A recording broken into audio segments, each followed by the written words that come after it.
Well, this morning I would like for you to consider the following quote. As you and I age, we become more of who we really are. Think about that for just a minute. As you and I age, we become more of who we truly are. The good, the bad, the ugly, the beautiful, they all get magnified. As we age, we become more of who we truly are.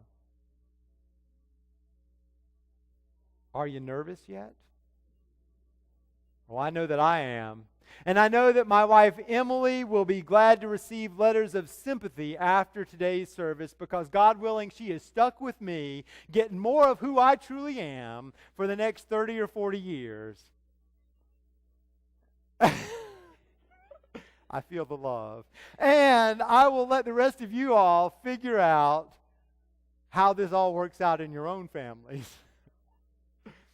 And so today, as we at Starmount recognize our members who are 80 years and older, those who have mostly become the fullness of who they really are, I want us to take a minute to consider who and what it is that we are becoming. What is our true identity? Well, a multitude of studies in the last 40 years indicate that the way you and I see ourselves determines to a large degree the way that we act and react in life. What we grow and what we grow up to become. A person's self-perception, self-worth, self-esteem, identity tends to be a governing factor in our lives. If you and I, for instance, see ourselves as a loser, we end up, to a large degree, acting like a loser.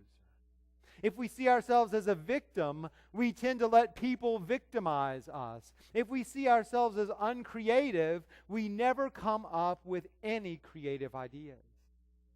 If we see ourselves as a piece of junk, we begin to think that we are garbage. If we see ourselves, however, as successful, we tend to repeat successes that we've had in the past.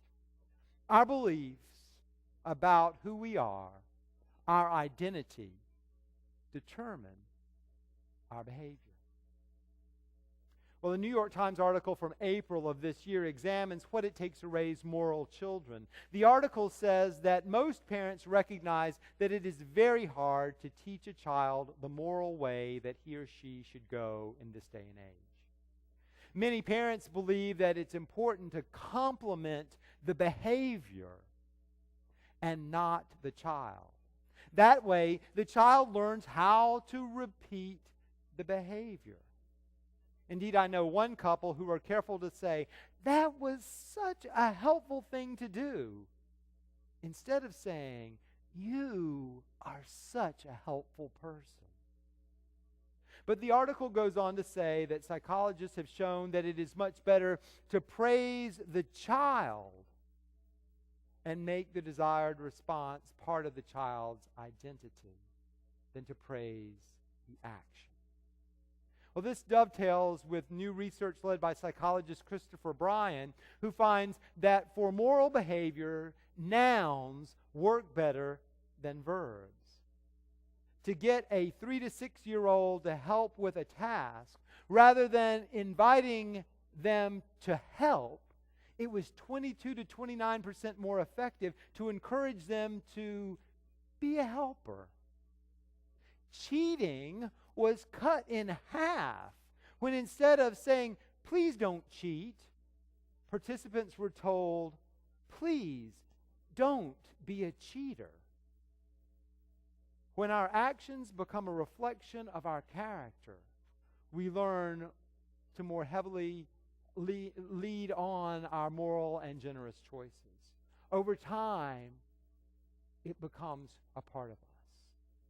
Well, this newfound wisdom of the psychologist seems to reflect the ancient wisdom of Scripture. In our New Testament reading for today, Peter uses nouns to remind you and me of who we are, of our true identity. So listen for the nouns that over time the nouns can be part of us. They can become part of our identity. You are the chosen ones, chosen by God from nothing to something, from rejected to accepted. Well, most of us spend our entire lives trying to earn acceptance. We seek it from our parents, our peers, our partners. We seek acceptance from the people we respect and the people we envy. Our desire to be accepted influences the kind of clothes that we wear, the kind of car we drive, the kind of house we buy, and even the career we choose. Why are we so driven by acceptance? Well, because we love the feeling of acceptance. We love to know that someone has chosen and accepted us. Remember playing kickball as a kid and dividing up on the teams? Usually it was that the two best players would be the captains. And as they were choosing up the sides, you were thinking inside, oh, I hope I get chosen for this team because I know they're going to be the winning team. And if you were chosen by that team, remember how great that it felt to be chosen by one of the best players. On the other hand, remember how bad you felt if it got down to the last 2 or 3 and you were still not chosen? But listen, you are God's chosen ones. Many years ago, some parents on the East Coast received a telephone call from their son during the Korean War. They were thrilled because they hadn't heard from him for many months. He said he was in San Francisco and on his way home. Mom, I just wanted to let you know that I'm bringing a buddy of mine home with me, he said. This buddy of mine gotten hurt pretty bad, and he only has one eye, one arm, and one leg, and I'd sure like him to come and live with us. Sure, son, his mom replied. He sounds like a very brave man. I bet we can find room for him for a while. Mom, you don't understand. I want him to come and live with us. Well, okay, she finally said. We could try to fix something up for 6 months or so. No, Mom, I want him to stay with us always. He needs us. He's only got one eye, arm, and leg. He's really in bad shape.